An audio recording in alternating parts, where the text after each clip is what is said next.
Keeping in line with the idea of researching family identity, I traveled to Houston, Texas to meet with this community elder, Dr. F.D. Guyton, who holds multiple honorary doctorate degrees and is talented in many areas.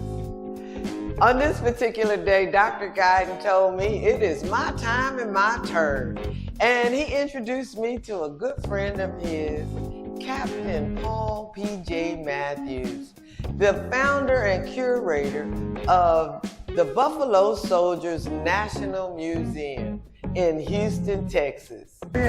We have Dr. Myrna Roberts. She's the foremost authority on black townships in the country. Well, that could be true. I don't know. Maybe that. As background, my interest in this journey is all about family identity.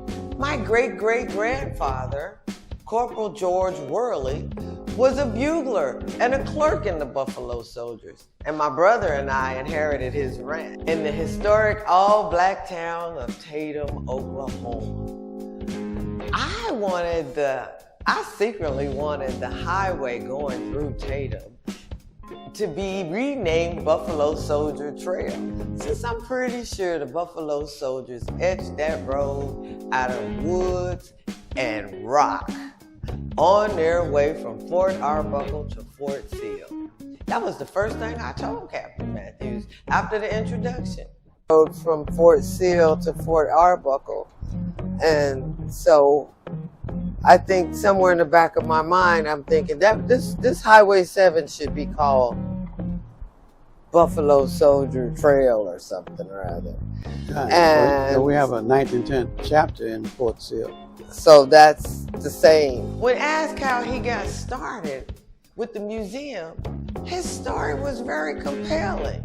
Oh, it changed my whole life. I mean, I started out as a pharmaceutical representative with Merck, 1972, the first black representative for pharmaceutical industry in the Southwest was me.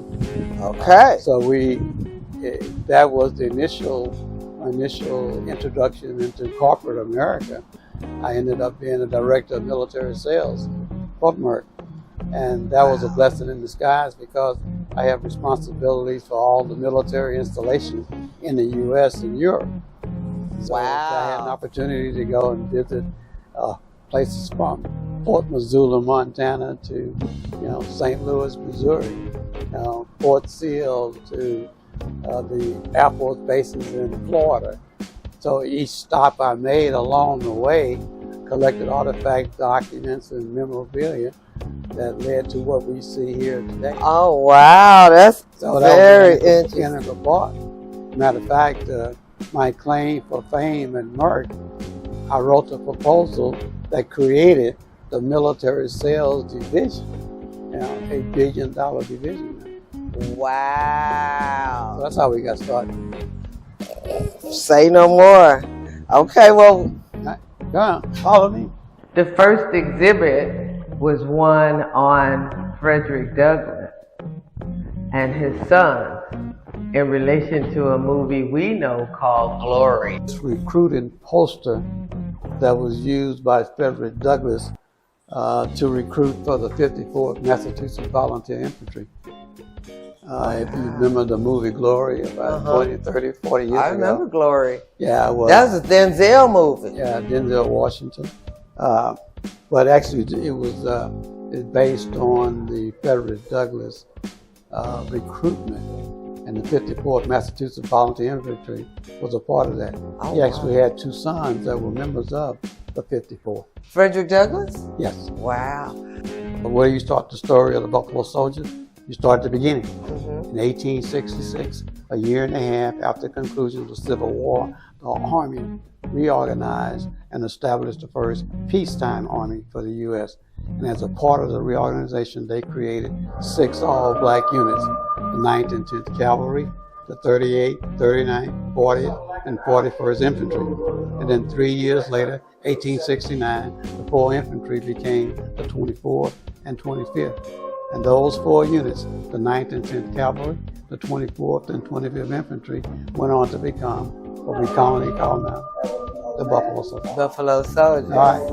Wow. When asked about his formulas for success, or the essence of the formula for his success, Captain Matthews went straight to this old soldier. Wow. And there it was. I still now, all these years later, still get teary-eyed just talking about it. So I'm standing there, looking at it, tears in my eyes.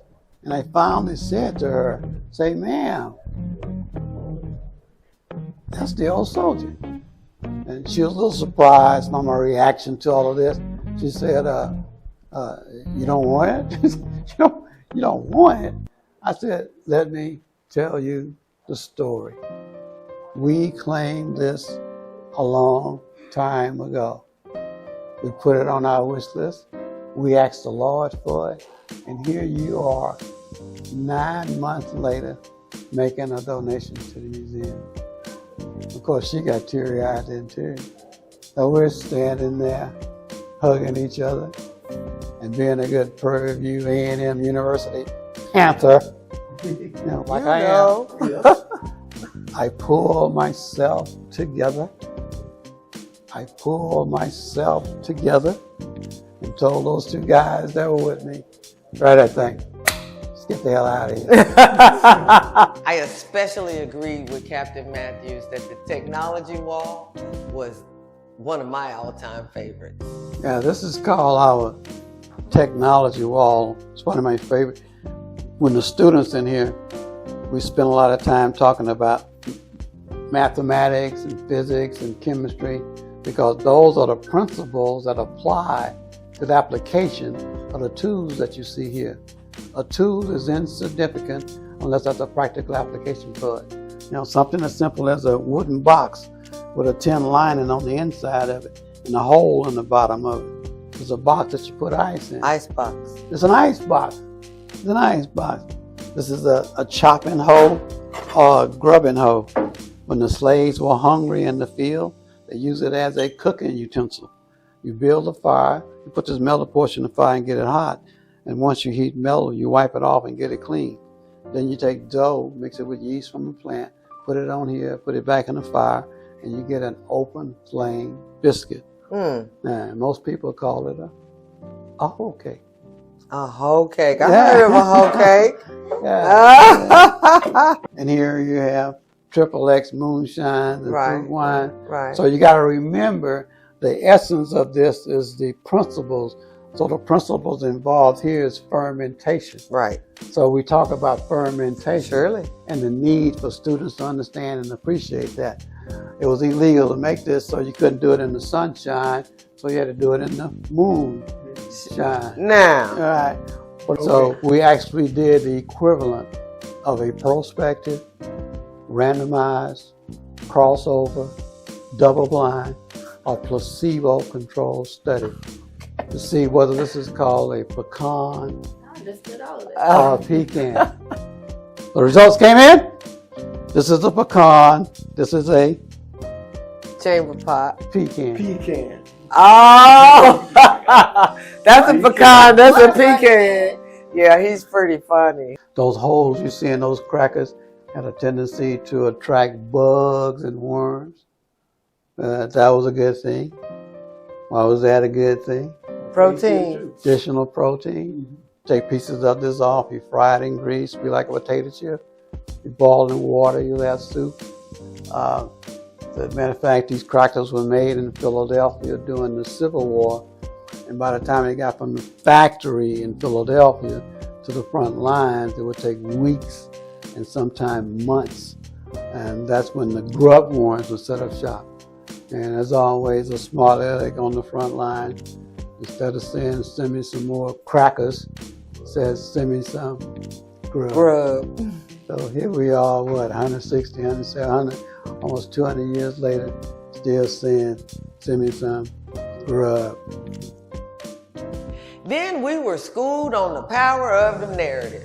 He's making my point exactly. So how do you add context to the Buffalo Soldiers and the Civil War? Well, you talk about people like Fredick Douglas. Who was Fredick Douglas? He's a former slave and an abolitionist. he made a very important point at the start of the Civil War. Fredick Douglas said, and I'll paraphrase, "Give the colored man a uniform, a buckle with the U.S. on it, a button with an eagle on it, and a musket, and you'll make him a citizen, but you also make him a man." Because what he was trying to do was make sure the Civil War was being fought for freedom and not just to save the Union. And the only way you can do that, you have to put the black man, a blue uniform, and that's what this picture is all about. It shows Fredick Douglas with one of the first of the U.S. colored troops. Here's a copy of the Emancipation Proclamation. It's how we got Juneteenth. Right. How do we get Juneteenth? Section 9 and Section 10 clearly state that the slaves would be free when federal troops occupied the territory. And that occurred on June the 19th, 1865, when Major General Gordon Granger landed in Galveston, read the proclamation, but he had 300 of these black troops with him to enforce the law. So it's a myth about the word "get into Texas" late. The word didn't get here late. The troops arrived. Got here late. There's an iconic photo of Teddy Roosevelt standing on San Juan Hill with the Rough Riders. So when you pull, as a matter of fact, why it's so important, that photo launched the political career of Teddy Roosevelt to become the governor of New York, the vice president of the United States, and the president of the United States. It all started with this iconic photo. But there were several other photos taken that same day. Even the photo that you see is a crop photo. Mm-hmm. When you look at the other photos, you see Teddy Roosevelt standing on San Juan Hill with the Rough Riders. Right next to the Rough Riders, guess who you see? Members of the 9th and the 10th Cavalry. This is exactly why we must do our own research and tell our own story. No one else is going to tell your story. So why is that important? Because the person that told the story, and the story that was told was Teddy Roosevelt. Had you or I been telling the story, you would have had the other photo or the enhanced photo. So the essence of the whole exhibit is to tell you it is significant. It is significant who is telling the story. Absolutely. We watched in awe as Captain Matthews led us in a very compelling discussion on Camp Logan in Houston, Texas. Truth of the matter is, we could not get that story on film because the tears just kept rolling. So, if you're following along as part of the class, we have three, maybe two things I need you to do. The first thing is find out about the military members of your family. This Medal of Honor wall, I was particularly touched with and grounded by, because as I gazed at the wall, I saw something familiar. Captain Leroy Riley Pitts, whose park right around the corner from the house that I grew up in, we grew up playing in this park. This kind of information is grounding and helps you to understand how to walk about the face of the earth with more confidence. The first thing is to find out about the military members of your family. Captain Matthews has a display of African American soldiers from every United States war era. The second thing I need you to do is let's find out what happened at Camp Logan. It was too hard to discuss on film. So that means we really need to get there and find out what happened. So the third thing is hit me up and comment below. Let me know about your military service members. And also, Remember, when you're doing serious research, try to travel to the actual location and call ahead. That curator might roll out the red carpet for you, and the quality of information you receive will be so much better. Next week, we're going to hang out with Dr. Guyton again, but I'm also going to give you more information about what return of the unicorns actually means.